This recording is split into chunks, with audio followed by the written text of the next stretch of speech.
À l'hiver 1516, le grand artiste italien Léonard de Vinci, répondant à l'invitation du jeune roi François Ier, s'installe sur les bords de la Loire, au manoir de Cloux, aujourd'hui appelé Clos Lucé. Malgré les années, il a 64 ans, l'homme est élégant. Ses traits sont fins, malgré de profondes rides. Sa longue barbe blanche flotte sur ses vieilles épaules maintenant voûtées. Le grand génie de la Renaissance n'aime pas le froid, et en ce mois de mars, le printemps tarde à venir.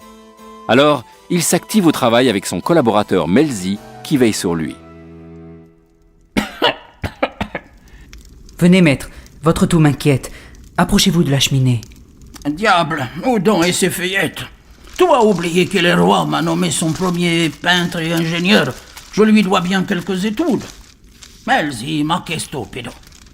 T'as-tu fait des notes que j'ai posées là ce matin même? Ah, voilà. Que dis-tu de cela? Maestro, cet escalier à 4 entrées, c'est incroyable. Chacune d'elles conduit à un étage. Inouï. Mais non, voyons. Il suffit d'y penser, voilà tout. Mais, maître, ce projet est fou. Non, c'est impossible, irréalisable. Sors net que tout ceci, mon ami. Arrête de regarder le monde comme tous les autres. Tu sais mieux que personne le nombre de cahiers faits de projets irréalisables que j'ai noircis avec ma plume. Vois donc toutes ces feuillettes que je laisserai une fois mort. N'en perds pas uno, Melzi. Pas uno. Des milliers, en effet. Un nombre impressionnant de feuillets dans lesquels l'artiste italien se montre d'une audace inouïe et d'une curiosité sans limite. Sur une même page, il peut aborder l'étude des planètes et des fossiles, l'architecture des maisons et des palais, l'anatomie et l'étude du corps humain. On y trouve des plans de chars d'assaut, des esquisses de machines incroyables et même un homme respirant sous l'eau avec un tuba. Tout l'intéresse, le fascine. C'est l'homme de la Renaissance par excellence. Incroyable période où l'ordre ancien est bouleversé, où bouillonnent les idées nouvelles. L'homme devient le centre des préoccupations et partout des intellectuels cherchent à améliorer la connaissance du monde. Aujourd'hui, Léonard de Vinci a rendez-vous avec François Ier. Le roi. Votre Majesté. Bonjour maître, comment vous portez-vous ce matin? L'on m'a dit hier au soir que vous aviez quelque chose à me soumettre? Sire, ce n'est que trop d'honneur que vous me faites en m'accordant ainsi votre confiance. Voici quelques plats. Oh, rien de définitif. Magnifique, stupéfiant. Je savais que je pouvais compter sur vous. Le futur château de Chambord se doit d'éblouir le monde et marquer mon règne. Mon Dieu, que de richesse ici! Léonard, quel bel esprit vous faites!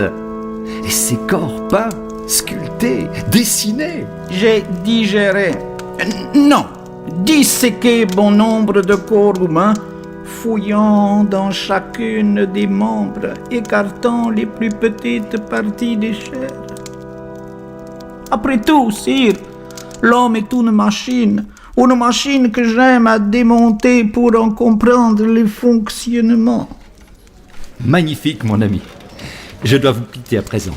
Oh, voilà que mes gens viennent vous visiter. Votre renommée n'a pas eu de mal à vous suivre. Bah, je ne suis plus qu'un vieux sage que l'on vient écouter. À demain, sire. Allons, mon jeune ami, allons mettre un peu d'ordre dans mes notes, veux-tu? Oh, Melzi, je vois bien que tu en as assez, mais moi je te l'ai dit que dans ces feuillets tout n'est pas inutile, et que ce que j'ai imaginé sera un jour réalité. Vois-tu, mon ami, je suis bien sûr que l'homme domptera les forces de la nature, qu'il voyagera un jour dans les airs. Mais quand, Melzi? Quand? Au fait, où j'en étais? Ah oui, mes notes. Le 2 mai 1519, Léonard de Vinci s'éteint au Clos Lucé, léguant ses notes et son fonds d'atelier à Francesco Melzi. Il y a environ 6000 feuillets. Mais hélas, son ami se révèle incapable de les publier. Et à la fin du XVIe siècle, les carnets de Léonard sont volés, découpés, puis vendus et dispersés. Seul un tiers de ses écrits a été retrouvé et conservé en Angleterre, en France, en Italie et en Espagne. Rarissimes sont les cahiers appartenant à des particuliers comme celui acquis par Bill Gates en 1994. Son œuvre la plus connue en France reste le fameux portrait de Mona Lisa Gherardini, la Joconde, acheté en 1525 par un émissaire du roi de France et aussitôt exposé à Fontainebleau, puis à Versailles. Ce tableau est aujourd'hui au musée du Louvre. Du monde entier, on vient admirer cette dame que nous a laissé celui qui fut vraiment le plus grand maître de la Renaissance.